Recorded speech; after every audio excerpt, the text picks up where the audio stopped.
Horror कहानियाँ थी। डरावनी पत्नी। फुर्सतगंज नाम के एक शहर में मंगत अपने परिवार के साथ रहता था। मंगत की पत्नी सुनीता ने अभी कुछ महीनों पहले ही एक सुंदर बेटे को जन्म दिया था, जिससे अब मंगत की जिंदगी खुशियों से भर गई थी। सुनो, बच्ची और घर का काम दोनों एक साथ करना मुश्किल हो जाता है। फिर काम में देरी होती है तो आपको भी दिक्कत होती है। क्यों ना हम कुछ समय के लिए किसी को मदद के लिए रख लें। ठीक है। मंगत और सुनीता ने यह निर्णय लिया ही होता है कि कुछ दिनों बाद शांता वहां काम मांगने आती है और मंगत शांता को अपने घर में काम पर रख लेता है। शांता कुछ ही दिनों में घर का सारा काम ठीक तरह से संभाल लेती है, जिससे सुनीता को अपने और बच्चे के लिए अच्छा खासा वक्त मिलने लगता है। एक सुबह सुनीता जॉगिंग के लिए घर से बाहर जा रही होती है, तभी दरवाजे के सामने उसे कुछ चमकता हुआ रखा दिखाई देता है। वो उसके पास जाती है। अरे, ये नींबू तो सोने की तरह चमक रहा है। कहीं सच में सोने का नींबू तो नहीं? रख लेती हूँ, बाद में इसकी जांच करा लूंगी। सुनीता नींबू को उठाकर अपनी अलमारी में रख देती है और जॉगिंग पर चली जाती है। दिन बीतता है, सब काम सही से चल रहे होते हैं। रात को सब खाना खा के सो जाते हैं, लेकिन बीच रात करीब 1 बजे सुनीता अचानक अपने बिस्तर से उठ खड़ी होती है और अपने बच्चे को लेकर घर के बाहर मौजूद कुएं के पास पहुंच जाती है। बच्चा जोर जोर से रो रहा होता है, जिसकी आवाज़ से मंगत की नींद भी खुल जाती है। अरे अरे, ये कहाँ रो रहा है? मंगत इधर उधर देखता है, पर बच्चा कहीं ना दिखने पर वो आवाज़ सुनते हुए दरवाज़ा खोल घर से बाहर निकल जाता है और सामने का नज़ारा देख उसकी आंखें फटी की फटी रह जाती है, जहां सुनीता बच्चे को गोद में लिए कुएं की दीवार पर खड़ी थी। ठहर जाओ सुनीता, ये तुम क्या कर रही हो? सुनीता मंगत की ओर देखकर कुछ अजीब तरह मुस्कुराने लगती है। मंगत तेजी से भागकर उसके पास जाता है और बच्चे को छीनकर सुनीता को दीवार से नीचे उतारता है। तुम्हारा दिमाग खराब हो गया है क्या? तुम बच्चे को लेकर यहाँ क्यों आई? आखिर तुम करना क्या चाहती थी? मंगत ये बोल ही रहा होता है कि सुनीता बेहोश हो जाती है। सुनीता की हालत देख मंगत को कुछ समझ में नहीं आता। वो उसे उठाकर कमरे में ले जाता है। आज से पहले सुनीता ने ऐसा कुछ नहीं किया। आखिर ये सब था क्या और क्यों? मुझे विशाल से बात करनी चाहिए। अगले दिन मंगत अपने मनोवैज्ञानिक दोस्त विशाल को फोन करके उसे सारी बात बताता है, जिसके कुछ ही देर बाद विशाल उनके घर पहुंच जाता है और सुनीता से बात करके उसके मन की दशा जानने की कोशिश करने लगता है। अरे तुम चिंता मत करो मंगत, घबराने वाली कोई बात नहीं है। ये स्लीप वॉकिंग का नतीजा हो सकता है। मैंने भाभी को दवाइयाँ दे दी हैं, अब मैं चलता हूँ, ध्यान रखना अपना। विशाल वहां से चला जाता है, जिसके कुछ दिनों तक तो सब ठीक रहता है, लेकिन फिर एक शाम जब मंगत ऑफिस से घर लौटता है तो अपने कमरे का नज़ारा देख उसके होश उड़ जाते हैं, जहां सुनीता ने एक बड़ी रस्सी पंखे से बांध रखी थी और दूसरा सिरा अपने मासूम बच्चे के गले में बांध रही थी। सुनीता, अरे तुम पागल हो गई हो क्या?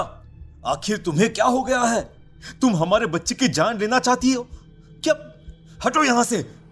मंगत सुनीता को धक्का दे बच्चे को गोदी में ले लेता है, जिसके बाद एक बार फिर सुनीता बेहोश होकर गिर पड़ती है। मंगत उसी वक्त विशाल को फोन कर घर बुला लेता है।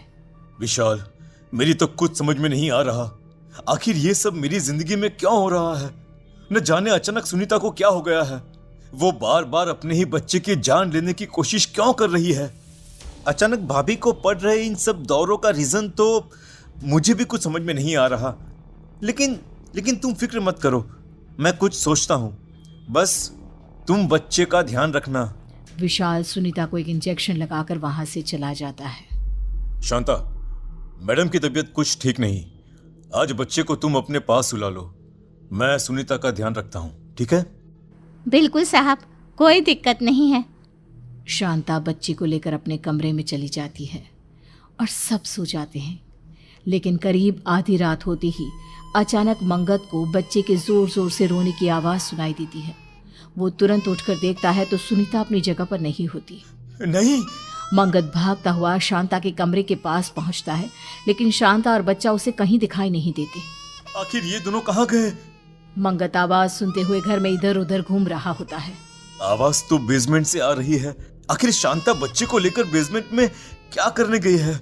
वो फौरन बेसमेंट में पहुंचता है, लेकिन वहां का नजारा देख उसके पैरों तले जमीन खिसक जाती है।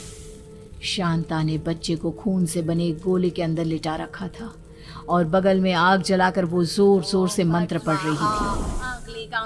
शांता के खुले बाल, लाल सुर्ख आंखें देख डर से मंगत के मुंह से एक शब्द नहीं निकल पाया।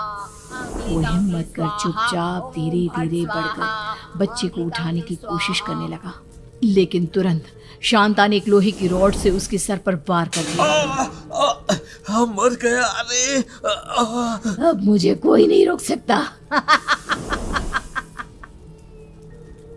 खून से लथपथ मंगत किसी तरह अपना फोन निकाल विशाल को कॉल लगा देता है। दूसरी तरफ मंगत का बच्चा जोर जोर से रो रहा था और साथ ही शांता बिना रुके तेज आवाज में मंत्र पढ़े जा रही थी। ओम भट स्वाहा, अंकली कांकली स्वाहा, ओम भट स्वाहा, अंकली कांकली स्वाहा। कुछ देर बाद विशाल वहां आता है, पर शांता अपने मंत्रों में इतनी मग्न होती है कि उसका ध्यान उस पर नहीं जाता और इसी का फायदा उठाकर वो चुपके से लोहे के डंडे से शांता पर वार कर देता है और लपक कर उसे पकड़ रस्सी से बांधने लगता है। छोड़ मुझे, तू नहीं बचेगा, कोई नहीं बचेगा यहाँ, छोड़। शांता को रस्सी से बांध विशाल बच्चे को गोदी में उठा लेता है। अपने बच्चे की जान बचती देख मंगत राहत की सांस लेता है। इतने दिनों से मेरे घर में जो अजीबोगरीब घटनाएं हो रही थी, उसके पीछे मेरी पत्नी की मानसिक स्थिति नहीं, तेरा काला जादू था। बोल बोल, ये सब तूने ही किया है ना? बोल। हाँ, तूने बिल्कुल सही कहा, सब मैंने किया, और अगर आज ये बीच में नहीं आता तो मैं अपने मकसद में कामयाब भी हो जाती। एक मासूम बच्चे को मारकर आखिर तू कौन सा मकसद पूरा करना चाहती थी? कौन सा? कुछ सालों पहले मेरे बच्चे की मौत हो गई थी। अपनी काली विद्या की मदद से मैं इस बच्चे की बलि चढ़ा, इसके खून को अपने बच्चे की कब्र पर चढ़ा उसे जिंदा कर लेती, पर तूने मेरे बच्चे को फिर मार दिया। मैं इसका बदला जरूर लूंगी। विशाल और मंगत पुलिस को बुला लेते हैं और शांता को उनके हवाले कर देते हैं।